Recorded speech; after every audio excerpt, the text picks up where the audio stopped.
Every year we get a fresh batch of console scams, but it's been a good few years since we've actually taken a look at them. So now, this Christmas season that's just gone by, just what does a £50 PlayStation 5 Pro actually get you? Right, so this is meant to be the PlayStation 5 Pro, ordered straight from China. It has taken probably about a month to get here.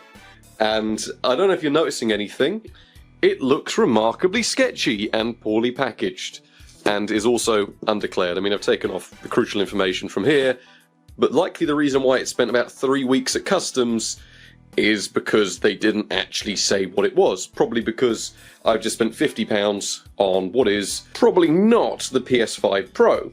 But what matters more is what's actually inside. So why don't we round off with the Christmas special of probably the last scam of the year with the PlayStation 5 Pro ordered from China. So let's get this open. There's something in here. Oh Lord, what have we got here?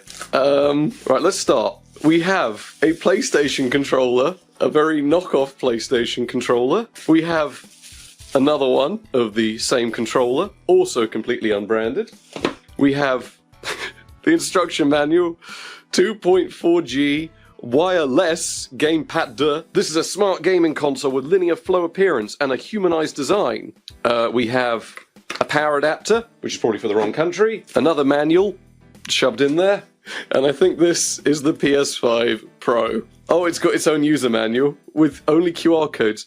It will delete all games. Important. Do not update the game. Oh, that's beautiful.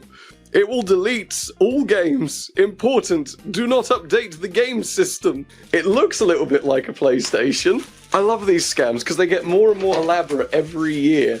Here it is. It's just been 3D printed. It looks 3D printed. They don't even do injection molding. Oh, here it is. What? What is this? This is the... What is this contraption? It's got a power adapter, Ethernet, 2 USB, and a HDMI. The PlayStation 5 Pro, everyone. What is this? Oh, it's so scratchy and nasty. It's so nasty. So, what have we actually got? We've got the thing saying it will delete all games. Do not update. 2 very plasticky feeling controllers. What is this? HDMI cable. They've given us a HDMI cable. Right, let's go set this thing up. The PS5 Pro is here. I have no words on this one. They get better and better every year. But let us go test out the PS5 Pro. We already know that the plug doesn't work quite right, so I've got a universal adapter, see what it actually does when we turn it on, and then we'll get into the real testing and plug it into a capture card. But right now, I just want to see what it does. PlayStation X. They're on the PlayStation X over in China. What even is this? Neo Geo, open ball, plug and play TV, and PSP. They've got PSP compatibility. Saturn, Steam. What? The PlayStation 2. Well, this is a bit more advanced than previous scams. That's probably a slightly better angle to see what I'm looking at. I've just put batteries in here. 2 gamepads detected. Hold A button on your device to configure it. Oh, I have to configure my own controller. Is it required for exiting games? Select as hotkey. Okay. PlayStation 2, PSP, LCD, the Watara Vision, all games, favorites, Amstrad, FB Neo, Atari, Usebox, Amiga, Commodore, Amiga, Scum, VM, which is interesting, Intellivision, Xbox. No. There's no way this thing plays Jet Set Radio. I've got distracted. What have they done? Oh, that's very slow. We are in unknown territory completely here. Is it going to make it in-game? It is. I mean, it's a scam, but this is quite impressive. Let's go plug this into a capture card and actually have a real look at this thing and see what's going on. So if we go in here and say choose something like Lego Star Wars.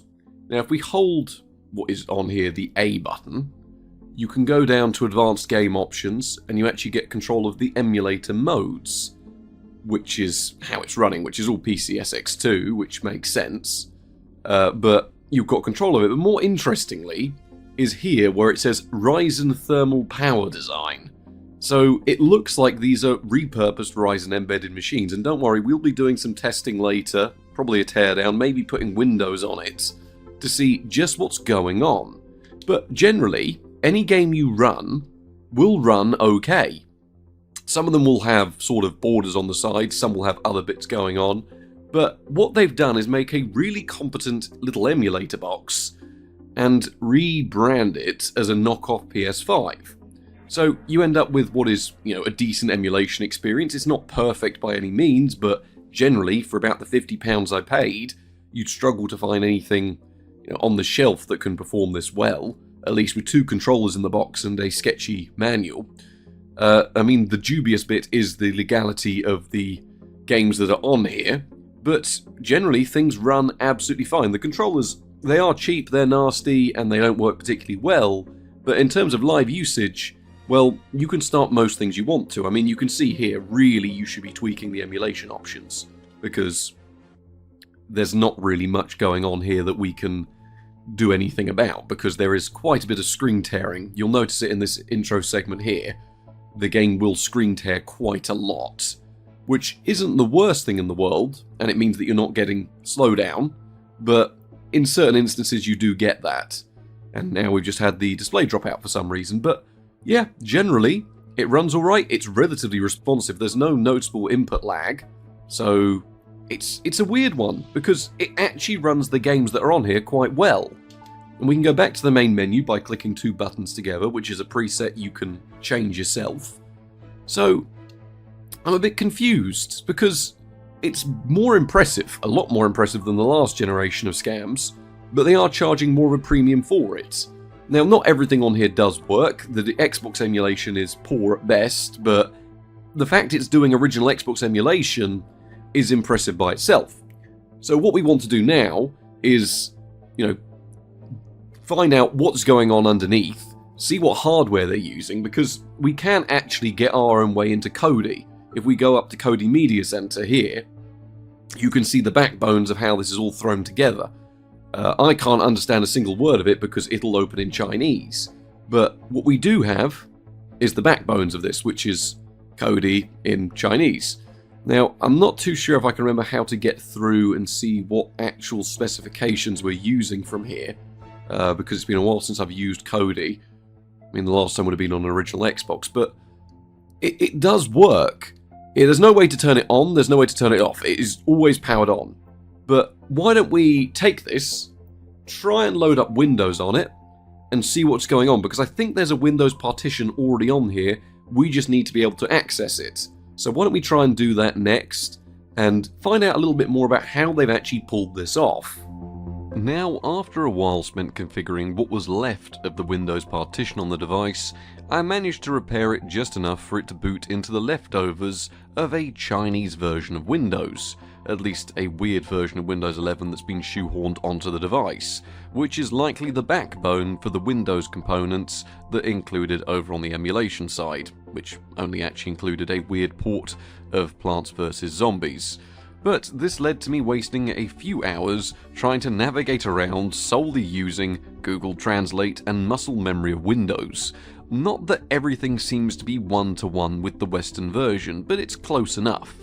And that led us get to the specs of this device, as up until this point, everything pointed to this being some sort of AMD Ryzen-based system, which it wasn't, as according to Device Manager, it's actually an Intel Celeron 3855U, which is a Skylake unit, and not actually too bad for, a cheap weird emulation device that's being a knockoff PlayStation 5, I guess.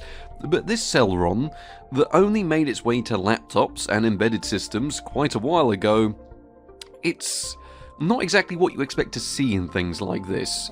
It also had about 4GB of RAM, and ran the integrated Intel HD graphics chip, which honestly was one of the main limits of the whole setup. But now we know what's inside, what exactly does it look like when we open it all up? And inside, what exactly is powering things? Well, prepare to see a setup that will likely confuse and amaze you, because this is actually custom hardware. It's running an entire laptop system on a PCIe card. Genuinely, it's very strange. It's then got power modified to come in through the standard 12-volt rails and runs a small laptop hard drive underneath the main board. There's no active cooling, it's all just straight up passive.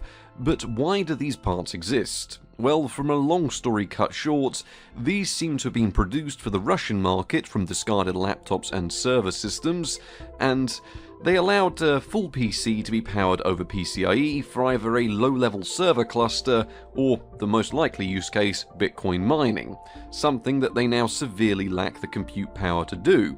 So they've then been shipped back to China, where they found a new purpose, or at least our seller here has found a new purpose for them, powering emulation boxes, or as it was sold to us today, a knockoff PlayStation 5 Pro. And it's actually a genuinely good solution with more power than, say, a Raspberry Pi, while also not compromising on form factor or power requirements. The build quality is questionable, but for a hand-built device, it's actually not that bad. It's just bog-standard 3D print quality, and clearly not a PlayStation, so you have to admire it, but then we have also been scammed here. Still, it wouldn't be a proper budget build scam deep dive if all we did was point and laugh at it, because someone has taken the time to make this, and then someone else has taken the time to scam us with it. So I've gone ahead and I've done the FPS analysis, and to give you an idea of how things run straight out of the box, with no configuring done. So just as you would turn this on and imagine you're using it as a console, how does it perform, and what kind of experience will it offer you, in I guess what you could call the benchmarks. Starting things off with PlayStation 1 emulation, which is mighty impressive given that the last scam couldn't actually run anything 3D at all. But here, during the Tomb Raider 4 flyover sequence, we saw the game run in what appears to be an upscaled resolution at a consistent 30 FPS, which is about typical for most PlayStation games. There was an absence of any vertex warping, which made things look remarkably clear and stable, albeit not as accurate as a real PlayStation, but depends on your preference there. And, you know, it worked alright. There was nothing in the way of input latency, at least that I could detect, and most games tended to work fine out of the box. Some 2D games like Oddworld would need some work and configuring before they would launch properly, but really, for PlayStation 1 emulation, they've managed to pull off something flawless. Nintendo 64 emulation, on the other hand, can prove remarkably more intensive, even with a HLE interpretation, which seems to be what's happening here. Still, there seems to be some compatibility already set for the majority of popular titles, leaving them running fine. You'll have to forgive the capture here, as it was a bit funny to get right, but the games mostly ran at a consistent 15 FPS, which was standard for most PAL releases here in the UK when they were the later, more intensive tasks like Majora's Mask, which seems to be the version that we've got here. It seems to be a PAL version. I played through the game for quite a bit and genuinely didn't run into all too many issues or emulation problems. Audio could be very funny at times, but this was very brief and only during certain instances, and you could go a full playthrough without many hiccups really. It just depended on when it wanted to happen. But those issues were few and far between. So generally, for most of the emulation needs so far, Nintendo 64 was less stable than a PlayStation, but not enough to be a bad experience. When moving on to the next generation, the original Xbox really isn't what I would call a great time. Out of the box, it seems to be running with slowdown enabled, which will then only drop frames when performance becomes that dire. So what you see is either a slow-mo 30 FPS or a screen-tearing mess between 20 to 30 FPS. With just enough struggle, you might be able to get through some of Jet Set Radio Future, but there are emulation issues, there's audio problems, and in reality, the Xbox is just too much for it to manage. Optimistic putting it on here, but it doesn't run very well. On the other hand, the world of GameCube was surprisingly okay. The games do just run in their native resolution, and it doesn't enable pre-caching of shaders by default, which can lead to some mild stuttering in the first few minutes of gameplay unless you go and turn that on yourself, which I did end up doing as I used the console a little bit more, and it does improve things. You really don't have to worry about all too many problems, as even intensive games like Soul Calibur 2 will also run fine, and really, most of the GameCube games that are included on here do tend to run without issues. And if they were selling this as a little GameCube box, and it was configured a bit better out of the box, well, it would be worth, looking into one of these. Doesn't change the fact it's a scam, but it's always nice to see GameCube emulation on the latest generation of scam technology. And then lastly, the big one, which is PS2 emulation, which out of the box could be more hit or miss than most. There was slowdown as well as screen tearing, which is more or less expected, and really depended on how the title ran with original hardware. Simpler titles like LEGO Star Wars were generally fine, but more intensive ones like GTA Vice City would have a frame rate that can range from anywhere through to stable, through to a fairly abysmal 7 FPS when there were lots of NPCs on screen. Really, it was a clear sign that our CPU is just not up to actually running PlayStation 2 games, at least well. And still, for something called the PlayStation 5 Pro, maybe we could have expected better from, the Sony titles on here. But when it comes to the modern world of PlayStation games, if you can call the PlayStation 2 the modern world, it really was hit or miss whether you could get away with playing them. Still, they were optimistic shoving that many titles on here. Other than that, most things really did tend to work. Trying to get the controllers to actually work together was a pain, and one that you would have to reconfigure after restarting the consoles. Didn't happen all the time, but most of the time you had to go and unplug the USB adapter, plug it back in, and then it would start working. But after you'd set up the cheap knockoff controllers, they do work in unison, and you can actually have a remarkably good co-op gaming experience, and even some of the competitive stuff, which was a bit tricky given the lackluster build quality of the controllers, but you can still do multiplayer fighting games, as beyond the Dreamcast in terms of power. Precision certainly wasn't, what this was made for, and it's definitely not what the controllers were made for at all, but in 3D platformers like Mario 64, you can still get around to enjoying it well enough once you've got used to things, which is where I'm sort of rambling here. They've managed to make something that works almost well, but once you dig deep enough, you do know you've been scammed. I mean, let's be honest, if you didn't know what a PS5 Pro looked like, I'm fairly sure you could figure out quite quickly that this is not the PlayStation 5 Pro. But in terms of an actual product that's meant to be good enough that you don't ask for a refund, it's almost on the cusp of being that quality. I mean, it doesn't change the fact that you can probably get your money back by, claiming you've been scammed, but a lot of these scams try and make a product that's just about good enough that when you start using it, you go, maybe I'll just keep it, which is where they try and get you with these, because the more I'm using it, and I've been using it for a couple of weeks now, the more I go, well, it does mean that you can just play a lot of classic titles on something that really I shouldn't have even been sent. So it's a weird one, because it just about works, but you need to have enough technical know-how to get it to work properly. For those that don't, it really does limit what you can do with it. So there we have it, the £50 or $80 PlayStation 5 Pro from China.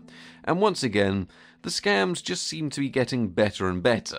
Really, you can actually build yourself a much better emulation box than this if you're going out to do it yourself, but you've got to admire the level of nonsense they've gone through to repurpose already repurposed niche hardware and then bung it all in a slightly PlayStation-esque looking 3D printed case. Now, this video was meant to go out before Christmas, but honestly, it's been so busy that I just didn't have the time to get it out. So hopefully this will serve as a warning for those of you looking in the new year at cheap PlayStations and, having some good advice to stay away from them. These aren't going to scam anyone here watching a tech channel. Let's be honest, if you're watching a channel on computers, you are savvy enough to know that you are not going to get a PlayStation 5 Pro this cheap. But what it is there to target is things like people's grandparents, those that are less tech savvy and they don't know what a Sony Playbox game station is. They just got asked to get one. Personally, I just like seeing what the scammers are up to, because the ingenuity that comes out for these weird creations, and they've really pushed the boat out on this one. I just love tearing them down and seeing what they're trying to pull off. So I'm not buying this because I thought I was going to get a PlayStation 5 Pro. I bought this to see what they're getting up to, and hopefully give a little bit of a warning to people of, if you are seeing these, this is what you're going to be sent. I hope everyone's had a good Christmas and a good New Year. Thank you very much for watching. There's plenty more videos on the way, and I'll see you then. Good night.